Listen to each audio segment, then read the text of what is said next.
আজ আমি লাউয়ের বড়া করব। এটা গ্রেট করে নিতে হবে। আর বাড়িতে লেবু দিয়ে ছানা করেছি, এই ছানা দিয়ে করব।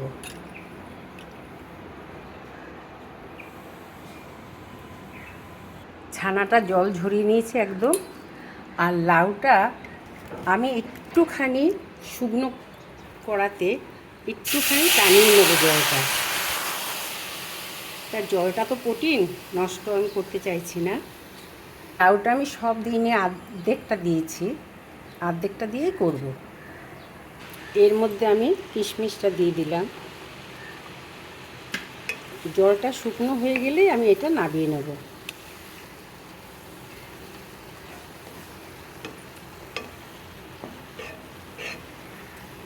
তার মধ্যে আমি একটু কাজু বাদাম দিয়ে দিলাম।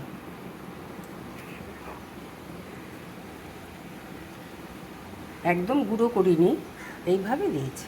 মাখতে সুবিধে হবে। যেটাই ছানা করেছি যেই বাটিতে, এই বাটিতে আমি সব দিয়ে দেবো একে একে করে। জলটা টেনে গেছে, আমি এবারে এটা নামিয়ে নিচ্ছি।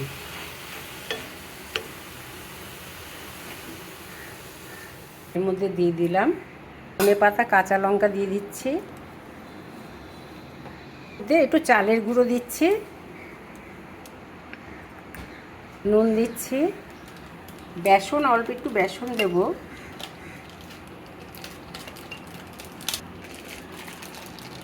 দেখুন বন্ধুরা, একটু বেসন দিচ্ছি।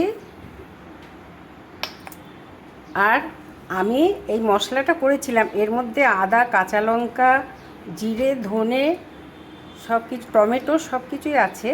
এই গুঁড়োটা আমি কিছুটা দিচ্ছি।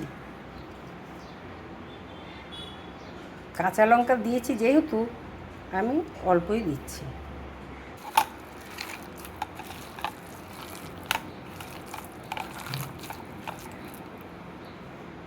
বন্ধুরা, আপনারা একটু মিষ্টি দিতে পারেন, আর অনেকে পেঁয়াজও দেয়, পেঁয়াজ দিয়েও করতে পারেন। আমি যেহেতু কিশমিশ দিয়েছি বলে আমি মিষ্টি দিচ্ছি না। সাদা তেলে আমি করছি, এইভাবে দিচ্ছি।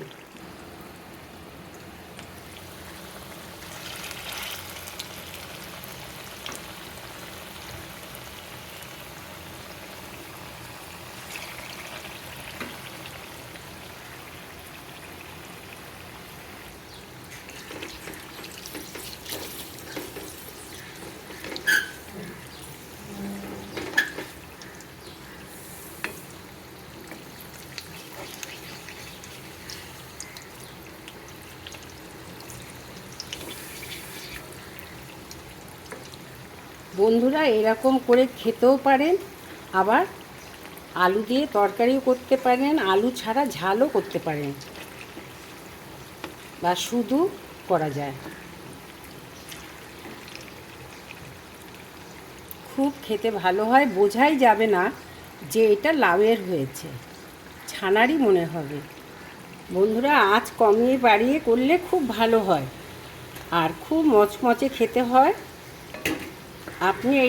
আপনারা এটা তোমার কোপ্তা হিসেবেও করতে পারেন। কোপ্তা যেরকম হয়, যে প্রসেসে হয় গোল গোল, সেভাবেও করে আপনারা তরকারি করতে পারেন। এটা আমি গোল গোল করেই করেছি, একটু সময় লাগবে। এটা ছাকা তেলে ভাজলে বেশি ভালো হয়। বন্ধুরা, আমি একটা আবৃত্তি করে শোনাচ্ছি আপনাদের। আর এটা গ্যাসটা আস্তে করে দিয়েছি, এক পিঠ হয়ে গেছে। একটু মাঝে মাঝে ঘুরিয়ে ঘুরিয়ে দিতে হবে।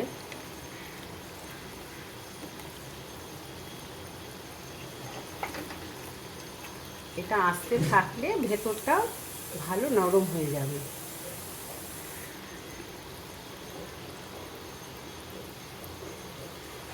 জীবনানন্দ দাশের আবার আসিব ফিরে, আবার আসিব ফিরে ধানসিঁড়িটির তীরে এই বাংলায়। হয়তো মানুষ নয়, হয়তো বা শঙ্খচিল শালিকের বেশে, হয়তো ভোরের কাক হয়ে এই কার্তিকের নবান্নের দেশে। কুয়াশার বুকে ভেসে একদিন আসিব এই কাঁঠাল ছায়ায়। হয়তো বা হাঁস হব, কিশোরীর ঘুঙুর রহিব লাল পায়ে, সারাদিন কেটে যাবে কলমির গন্ধ ভরা জলে ভেসে ভেসে।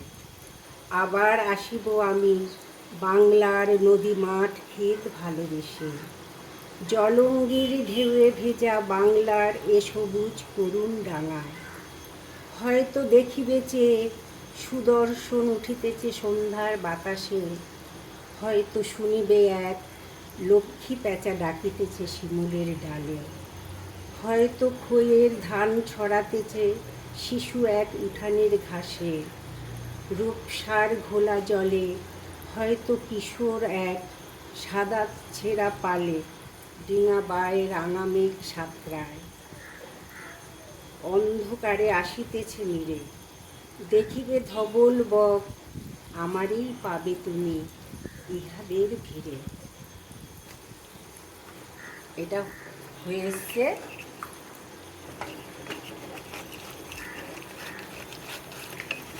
কিন্তু আরেকটু উল্টে পাল্টে আরেকটু ভাজতে হবে।